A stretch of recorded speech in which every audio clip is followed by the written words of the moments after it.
This is the organic road map, जहाँ पे हम बहुत सारे सेट ऑफ रिएजेंट देख सकते हैं। रोड मैप ऑर्गेनिक केमिस्ट्री को रिवाइज करने का, उसे बढ़िया से सीखने का सबसे बेस्ट तरीका होता है, जिसमें आप पूरी ऑर्गेनिक के रिएजेंट्स का रिवीजन कर लेते हैं और उन्हें कैसे अप्लाई करना है ये हमें समझ में भी आ जाता है। तो अब हम क्लासेस के अंदर या फिर जो वीडियोस जो हम लोग अपलोड करेंगे, उनके अंदर रोड मैप्स की वीडियोस बहुत सारी अपलोड करेंगे, सो दैट आपका ऑर्गेनिक का रिवीजन बहुत अच्छे से हो सके और आपके जो एग्जाम्स हैं जेई या नीट, उनमें आपको हेल्प मिल सके। चलिए स्टार्ट करते हैं। यहाँ पर हमें स्टार्टिंग में बेंजीन गिवन है, so I am moving towards ए।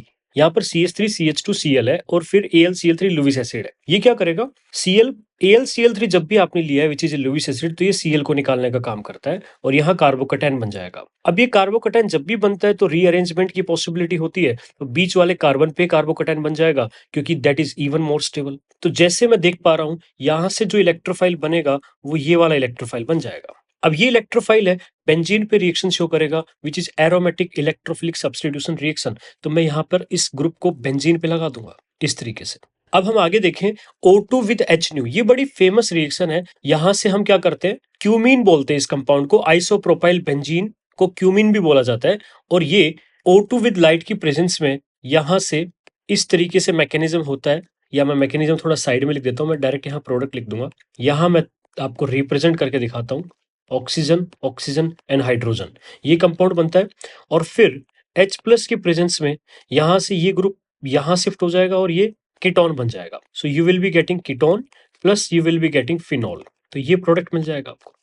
तो यहां से हम देख सकते हैं जो बी होगा वो हमारा फिनॉल होगा। ठीक है, समझ में आता है इतना। उसके बाद CCl4 विद KOH है, तो राइमर टाइमन एक रिएक्शन होती है, उसमें CHCl3 विद KOH होता है, वहां से हम CHO ग्रुप लगाते हैं। अब CCl4 प्लस KOH है, तो यहां से आप समझ जाना बेंजीन के ऑर्थो और पैरा पे, या फिनोल के ऑर्थो एंड पैरा पोजीशन पे आपको COOH लगा देना है। और उन्होंने एक ही लिखा है, C ही लिखा हुआ है, दैट मीन्स मैं मेजर प्रोडक्ट जो है वो बना देता हूं, which will be ortho ortho hydroxy benzoic acid. उसका रीजन है यहाँ पे H बॉन्डिंग, तो इसलिए हमने ऑर्थो मेजर बना दिया। उसके बाद में आपको कुछ ग्रुप दिख रहा है यहाँ पे, which is oxygen C double bond O CH3, oxygen C double bond O CH3, ये ग्रुप दिख रहा है। तो अब यहाँ से क्या होगा, देखिए ये भी बड़ा फेमस है। यहाँ पर ऑक्सीजन जो है अपना लॉन पेयर यहाँ डोनेट करता है और इस ग्रुप को निकाल देता है, because that is a good leaving group. तो यहाँ से जो प्रोडक्ट देखने को मिलेगा हमें, वो होगा oxygen C double bond O CH3 and COOH। This is called acylation, this group is called acyl group. CH3 C double bond O group is called acyl group. तो इसको OAC भी लिख देते हैं शॉर्ट फॉर्म में, OAC, right. तो यहां से ये प्रोडक्ट बन गया विच इज एस्पिरिन, इसको एस्पिरिन भी बोलते हैं। तो आई होप आपको यहां तक तो सब समझ में आया होगा। चलिए आगे बढ़ते हैं। अगेन आप देखें, यहां पर CH3 C double bond Cl with AlCl3 है, तो ये असाइलेशन करता है। असाइलेशन करता है तो बेंजीन पर मैं ग्रुप लगा देता हूं C डबल बॉन्ड CH3। ठीक है, तो जो कि एक विड्रॉइंग ग्रुप है, राइट। अब ZnHgHCl मैंने ले रखा है, तो जो कि क्लीमेंसन रिडक्शन करता है, और यहां से C डबल बॉन्ड को हम CH2 में चेंज कर देते हैं। तो CH2 में चेंज करेंगे तो मेरे को जो प्रोडक्ट मिलेगा वो ये मिलेगा। अब बात करते हैं NBS की। NBS होता है एन ब्रोमोसक्सिनामाइड, जो कि ब्रोमिनेशन करता है एलाइलिक एंड बेंजाइलिक पोजीशन पे। तो यहां पर ये वाली जो पोजीशन है वो बेंजाइलिक है, तो यहां पर हमें Br लगा देना है। हर एक रिएजेंट जो है उसका रोल जो है स्पेसिफिक है, और इवन हमें कैसे उसको अप्लाई करना है वो हम बहुत अच्छे से देख पा रहे हैं। Alcoholic KOH elimination reaction show करता है। एलिमिनेशन के अंदर H और Br निकाल के हम एल्कीन बना देंगे, और यहां से जो प्रोडक्ट बनेगा वो बनेगा ये। This is known as styrene, इसको स्टाइरिन बोलते हैं बेटा। अब ये जो रिएक्शन है H2O2 H के साथ में, ये स्टाइरिन के साथ जब रिएक्शन कराते हैं तो पॉलीमराइजेशन होता है एंड पॉलीस्टाइरिन बनता है। This is a reaction from polymer chapter. Polymer आपके जेई मेंस में नहीं है, तो मे बी आपको वो शायद याद नहीं होगा अच्छे से, बट जो प्रोडक्ट बनता है वो कुछ ऐसे बनता है। यहाँ रेडिकल्स बनेंगे, यहाँ रेडिकल्स बनेंगे, ऐसे ही नेक्स्ट मॉलिक्यूल आएगा जिसमें भी यहाँ रेडिकल्स और यहाँ रेडिकल्स। तो क्या होगा, ये दोनों रेडिकल्स कंबाइन हो जाएंगे, ऐसे ये नेक्स्ट के साथ कंबाइन हो जाएगा, ऐसे ये नेक्स्ट के साथ कंबाइन हो जाएगा। तो what I am showing you, मैं इस तरीके से बना देता हूँ ताकि आपको एक आइडिया लग जाए पॉलीस्टाइरिन के बारे में। ये रेडिकल और ये radical, they will combine, and ये जो रेडिकल दिख रहा है ये नेक्स्ट वाले के साथ कंबाइन होगा इस तरीके से, तो ये पॉलीस्टाइरिन हो जाएगा और ये चलता जाएगा। This is polystyrene you will be obtaining from here. ठीक है, आई होप आपको आई तक सब कुछ समझ में आ गया होगा। अब जो H है, दिस इज योर H, उसमें O3 विद जिंक ले रखा है विच इज ए रिडक्टिव ओजोनोलिसिस। अगर आपको ओजोनोलिसिस के बारे में जानना है तो you can see the video, हमने शॉर्ट्स के फॉर्म में O3 विद जिंक की रिएक्शन बता रखी है। तो आप क्या करेंगे, सी डबल बॉन्ड सी को ब्रेक कर देंगे और ऑक्सीजन इंसर्ट कर देंगे लेफ्ट एंड राइट साइड, तो ये एल्डिहाइड बन जाएगा। What will be our J, J जो बनेगा वो बनेगा aldehyde, benzene C double bond O H which is benzaldehyde. उसके बाद में ये जो रिएजेंट दिख रहा है अपने को एनहाइड्राइड और उसी का सॉल्ट, ये बहुत बढ़िया इंडिकेशन होता है परकिन रिएक्शन का। मतलब आप जब भी एनहाइड्राइड देख रहे हैं एंड उसके साथ उसका सॉल्ट देख रहे हैं, उसी का सॉल्ट, मतलब आप देख सकते हो CH3 C double bond O C double bond O CH3 है, ये ट्वाइस है, 2 बार है, और उसी का अनायन है। दैट मीन्स ये क्या हो गया, ये हो गया आपका एनहाइड्राइड का सॉल्ट। तो ये परकिन रिएक्शन का रिएजेंट होता है। इसके अंदर हम क्या प्रोडक्ट बनाते हैं वो आप परकिन के अंदर जानते होंगे। परकिन एक नेम रिएक्शन है just like aldol and Cannizzaro. तो यहां पर जो प्रोडक्ट मिलता है वो हमें ये मिलता है विच इज सिनेमिक एसिड। उसके बाद H2PD ले रखा है, H2PD ले रखा है तो जो डबल बॉन्ड है उसको हम लोग रिड्यूस कर देंगे और एल्केन बना देंगे। तो यहां से हमें मिलेगा ये, this is what, this is our L, ये L बन गया है। उसके बाद M की बात करें, SOCl2 ले रखा है हमने, तो ये बड़ा आसान है, OH ग्रुप को Cl में चेंज कर देना होता है यहां से। तो ये बेंजीन है, C डबल बॉन्ड O और Cl हो गया। चलिए उसके बाद नेक्स्ट देखते हैं, N की बात करते हैं।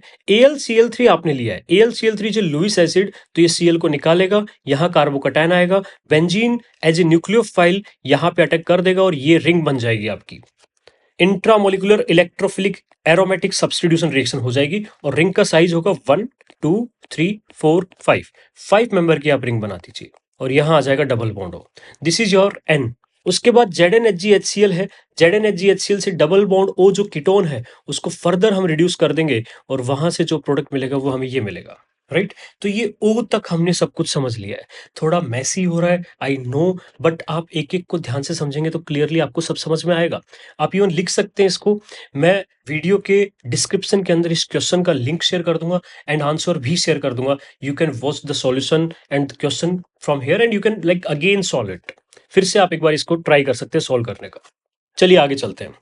बेंजीन पे कॉन्सेंट्रेटेड H2SO4 हमने लिया है जो कि सल्फोनेशन करने का रिएजेंट होता है, तो बेंजीन पे मैं SO3H ग्रुप ऐड कर दूंगा। कोई दूसरा कलर हम लोग यूज कर लेते हैं, ये वाला यूज कर लेते हैं। तो यहां से जो प्रोडक्ट मिलेगा बेंजीन पे SO3H, देन NaOH फ्यूजन है। बेटा ये क्वेश्चन आया हुआ है जेई में बहुत बार, फिनोल लग जाता है, यहां से फिनोल बन जाता है, एनसीईआरटी के अंदर गिवन है। NaOH फ्यूजन या मोल्टन NaOH इस तरीके से लिखा होगा तो सल्फोनेशन से OH ग्रुप लगा देंगे। जिंक डस्ट की प्रेजेंस में फिनोल से बेंजीन बनता है। अब NaNO2 प्लस HCl जो होता है वो NO प्लस इलेक्ट्रोफाइल का सोर्स होता है। यहां पर एक गलती होगी आपसे, NaNO2 HCl जब भी आप देखते तो आपको बाय डिफॉल्ट आपके माइंड में सेटअप हो जाता है कि डाइजोनियम सॉल्ट बनाना है विच इज PHN2+, लेकिन वो एनिलीन से बनता है। क्या हमारे पास में रिएक्टेंट में एनिलीन है? नहीं, हमारे पास ओनली बेंजीन है। क्या ये इलेक्ट्रोफाइल है? यस। तो ये नाइट्रोसेशन हो जाएगा। नाइट्रेशन इज जब NO2+ लगता है, NO+ लगता है उसको बोलते हैं नाइट्रोसेशन, तो ये इस बेंजीन पे लग जाएगा। तो what will B S? S की अगर बात करें तो S मतलब बेंजीन पे NO ग्रुप लग गया, ठीक है। फिर आपने लिया है N2O5 हीट। N2O5 हीट मतलब N2O5 को जब हम हीट करते हैं तो it will break into two things which is NO2+ and NO3-। तो NO2+ एक इलेक्ट्रोफाइल हो गया जो कि बेंजीन पे अटैक कर सकता है एंड ये जो NO ग्रुप है इसके पास में लॉन पेयर है, तो एक तरीके से ऑर्थो पैरा डायरेक्टिंग है। और मेरे को मेजर बनाना है तो मैं मेजर बनाने के लिए क्या करूंगा, वहां पर पैरा पोजीशन पर NO2+ को लगा दूंगा, N double bond O and NO2। This is our A, small a। उसके बाद बात करते हैं B की, तो Cl2AlCl3 है जो कि क्लोरीनेशन कराना है बेंजीन पे, तो उसकी पोजीशन हमें आइडेंटिफाई करनी पड़ेगी। जो NO2 ग्रुप है उसका इफेक्ट होता है -M और जो NO ग्रुप है उसका इफेक्ट होता है +M। तो हम क्या करेंगे, हम यहां पर Cl लगा देंगे ऑर्थो पोजीशन पे, क्योंकि ऑर्थो पैरा, ये वाला ग्रुप ऑर्थो पैरा डायरेक्टिंग है तो ऑर्थो पे लगना चाहिए, para is already occupied and this group is meta directing तो इसके मेटा पे लगना चाहिए। So this is perfect. So मैंने बी बना दिया डायरेक्ट यहां पे। उसके बाद बात करते हैं टी की, तो देखिए टी क्या होगा। अब फॉर एग्जाम्पल यहां थोड़ा कंफ्यूजन हो सकता है आपको कि डाइल्यूट HNO3 NO के साथ में क्या करेगा। तो कई बार ऐसा होता है कि नेक्स्ट रिएजेंट जब आप देखते हैं तो उससे आपको आइडिया लगता है कि इस स्टेप में क्या प्रोडक्ट मिलना चाहिए। तो यहां पर अगर हम देखें कॉन्सेंट्रेट HNO3 H2SO4 मतलब ये NO2 लगाने का रिएजेंट होता है, नाइट्रेशन कराने का। फिर अमोनियम सल्फाइड जो रिएजेंट होता है वो दो NO2 में से एक NO2 को स्पेसिफिकली रिड्यूस करता है, मतलब U जो है वो होना चाहिए बेंजीन के ऊपर दो NO2 ग्रुप लगे होने चाहिए, and 2 NO2 will be on Meta, क्योंकि NO2 इज मेटा डायरेक्टिंग, तो ऐसा होना चाहिए। तो इसका मतलब जो T है, एक NO2 तो आप इस रिएजेंट से लगाएंगे, इसका मतलब T जो है वो बेंजीन पे NO2 लगा होगा, तो HNO3 ऑक्सीडाइजिंग एजेंट तो हो ही सकता है। नाइट्रिक एसिड है, ये ऑक्सीडाइजिंग एजेंट बिल्कुल हो सकता है। तो NO को हम क्या करेंगे, ऑक्सीडाइज करके NO2 में बना देंगे। This is our T, this is our U। उसके बाद नेक्स्ट देखें, अगर V की बात करते हैं तो अमोनियम सल्फाइड से, जैसा कि मैंने बताया, ये रिएजेंट एडवांस के अंदर पूछा हुआ एक बार, जिसमें एक NO2 को ही रिड्यूस कराया गया था। एक बार पूछा हुआ, इसलिए बहुत सारे क्वेश्चंस में मिल जाता है अब अपने को। उसके बाद तो आसान है, आप समझ सकते हैं, NaNO2 प्लस HCl NH2 की रिएक्शन कराएंगे, N2 प्लस Cl माइनस बना देंगे, diazonium salt, N2 plus Cl minus, and this is NO2। Then CuCN cyanide का अटैक होगा, N2 प्लस हटेगा और बेंजीन पे CN लग जाएगा, and then this is also NO2। Then hydrolysis करा रखा है, तो साइनाइड के हाइड्रोलिसिस से COOH बनता है, COOH बनता है कंप्लीट हाइड्रोलिसिस से, तो यहां हम बनाएंगे benzene, and this is COOH and this is NO2। And then NaOH plus CaO अगर है तो which is a soda lime decarboxylation, तो जो कि COOH ग्रुप को हटा देगा और यहां से बनेगा केवल नाइट्रोबेंजीन।